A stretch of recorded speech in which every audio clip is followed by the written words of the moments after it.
ele tomou decisão. Então, acho que muito da habilidade do vendedor é conduzir para a decisão correta. E, às vezes, o melhor vendedor, ele não vai fechar na hora. Às vezes, é saber que o seu produto é inferior, que o seu serviço não é o melhor, que para voltar uma segunda vez melhorar. Porque ficar insistindo e quebrar uma barreira ali, onde está muito nítido, muito claro, as perguntas foram esclarecidas, e você sabe que o teu produto não é o melhor, recua e volta melhor. Por isso que não tem... antigamente tinha, né? Qual que é o processo de compra? O processo de venda. Uhum. Na verdade, você tem hoje uma jornada de compra e o seu processo comercial ele é baseado em cima da jornada de compra. Uhum. Nunca, né, o cliente teve tanto poder quanto tem hoje. Então, quando eu falo essa jornada de compra, é desde o início. Esse cara veio por onde? Então, qual é o acesso que ele já teve? Em que nível que ele está de educação? Quer dizer, ele já há tempos ele está procurando, né? Ou ele está, por exemplo, só foi instigado por uma propaganda minha?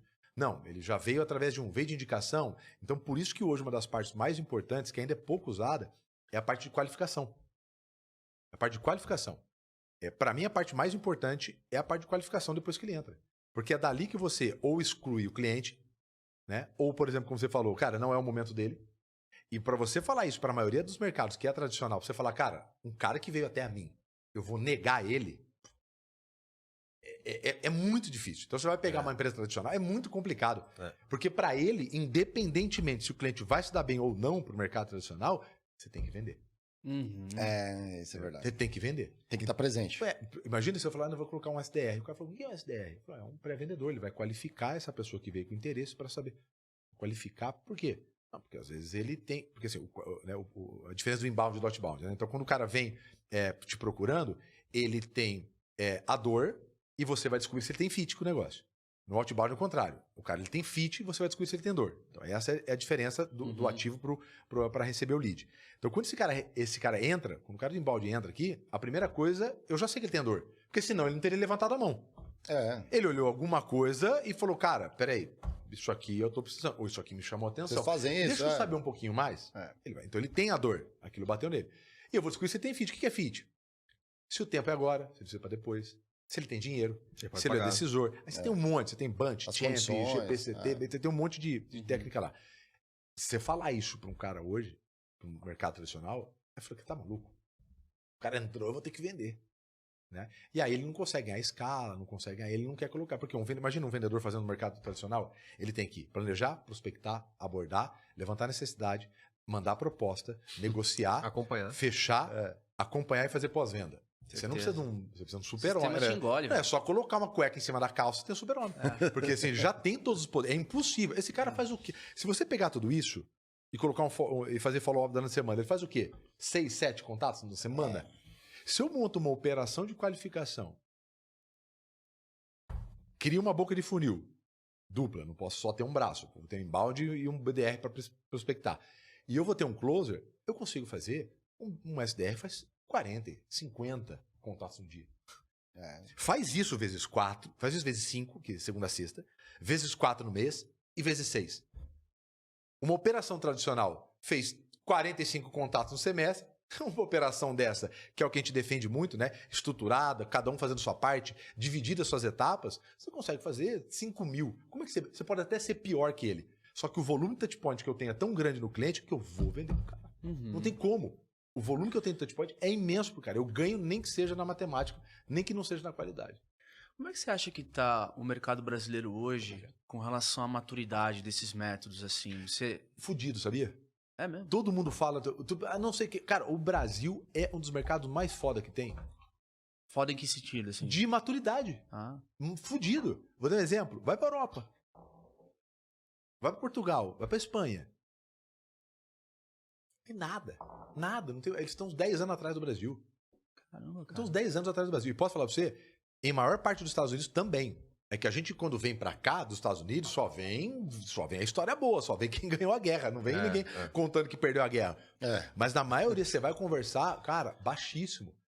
É que lá, o livre mercado lá, ele atua de forma muito melhor que daqui, né? O protecionismo daqui é uma merda. Isso atrapalha, mas não é que o brasileiro não tem, em geral, consciência. É porque o modelo do mercado fechado e protecionista impede. Se fosse mais aberto, o Brasil estaria competindo com os Estados Unidos, com Inglaterra. Você pega a própria taxa de vendas feitas no varejo via internet é altíssima. Tá, você vai perder talvez para uma China que saltou, né? A China nem usa cartão, né? Nem usou.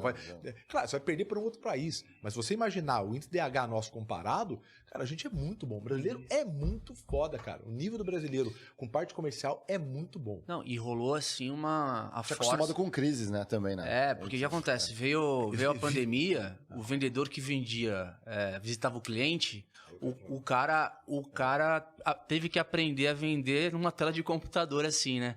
Mas a gente não deixa de ser brasileiro. O brasileiro precisa dessa questão do calor humano também. Olhar no olho, tá tomando um café junto. Porque, o americano, ele é acostumado com o autosserviço. Ele é acostumado com o autosserviço.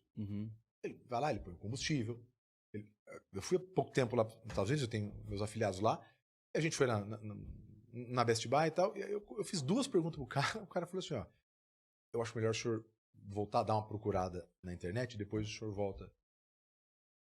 Você imagina isso acontecer aqui? Isso, papai. Você consegue... E lá normal, tranquilo. Ele não falou assim, tipo assim, ó, vai lá, sai fora daqui. Vai... Não, ele falou assim, de verdade. Eu falei, a minha função aqui é no máximo pegar o produto e colocar na mão. Então ele falou assim, olha, acho que tem várias dúvidas, eu não sei te responder. Acho melhor o senhor dar uma procurada melhor, tá a informação e depois... Então você não foi mal educado. É nesse nível. Mas tudo bem, por quê? Eu tô acostumado com autosserviço. Eu vou lá, eu pego o que eu quero, volto, não serviu. Então eu não preciso de muita garantia, eu posso trocar até X dias lá, né? Com o dinheiro, eu pego. Então, assim, acostumado. O brasileiro não. Em geral, países pobres, que é cultural, o pobre ele gosta de ser servido. O pobre adora ser servido. Por quê? Porque ele se ferra tanto durante ali, ele serve tanto, que quando ele pode ser servido, ele ama. Então ele ama chegar num restaurante e o garçom reconhecer ele. Ele gosta de ser servido, ele traz, ele junta a família. Ele é coisa de pobre. Ele gosta de ser servido. Posto de gasolina. Adora. Ele adora ser servido. Né? Por quê? Pela própria experiência. Então aqui a gente não tem o autosserviço. Então, o cara que cobra no ônibus, entendeu? Então, assim, a gente está acostumado com isso. Então, é muito diferente. Mas o que aconteceu na pandemia que você estava falando é o seguinte: você tinha muito bem definido antes aquela matriz de preço e complexidade, né? Que você tinha lá produto complexo alto, papapá. O que acontecia era muito bem definido. O cara que tinha produto preço alto e complexidade alta, ele precisava de alguém no campo, visitando, informando. Imagina, eu atendo muito agronegócio. Antes da pandemia, você falar que você ia fazer uma reunião, um call, não existe. Com o cara na fazenda, isso era assim, era motivo de piada. Não existia nenhuma possibilidade. Veio a pandemia, o que aconteceu?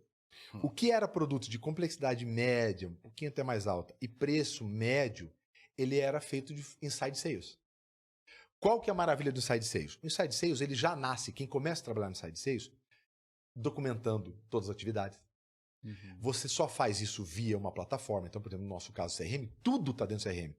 Conversa pelo WhatsApp, ligações, automações, eu consigo agendar através de voz. O cara tem método de discurso no outbound, né? Tudo está dentro de um processo. Ele está acostumado que a venda é feita por processo, então ele já está acostumado a receber um lead do SDR, do BDR.